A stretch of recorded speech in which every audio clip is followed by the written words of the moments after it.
হাদি হত্যার জন্য আমি দায়ী না আমার মা বোন দায়ী। আমি আন্দোলনের পক্ষে, আন্দোলনটা সঠিক জায়গায় হোক, আমি এটা চাচ্ছি।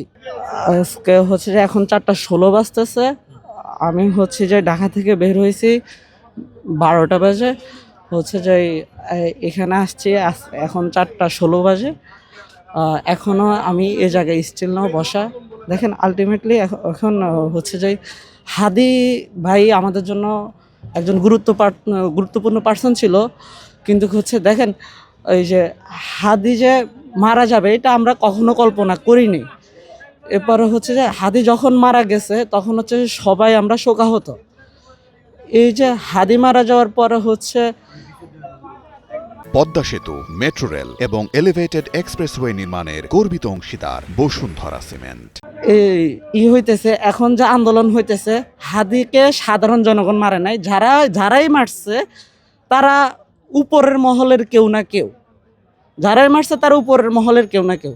সেক্ষেত্রে হচ্ছে যে আমার মতে আন্দোলন করা দরকার হচ্ছে উপরের মহলে যারা আছে তাদের বাসভবন, তাদের অফিস আদালত সব কিছু আছে, ওইখানে গিয়ে ওদেরকে ঘেরাও করার প্রয়োজন।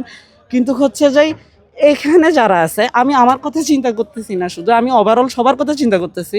এখানে যারা আছে, এখানে একটা অ্যাম্বুলেন্স থাকতে পারে, এখানে অনেকের মা বোন, এখানে যারা আন্দোলন করতেছে তাদের মা বোনও থাকতে পারে। সেক্ষেত্রে হচ্ছে যে আমি আন্দোলন করবো হাদিবার জন্য, আমার মা বোন কি আমার এই জ্যামে মারা যাবে? আমি কি হাদি হত্যার জন্য আমি দায়ী নাকি আমার মা বোন দায়ী?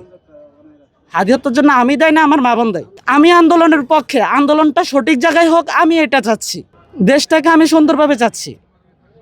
দেশে যেই অশান্তি সৃষ্টি করুক না কেন, সাধারণ জনগণ তো এটার ভোগান্তি কখনোই হচ্ছে যে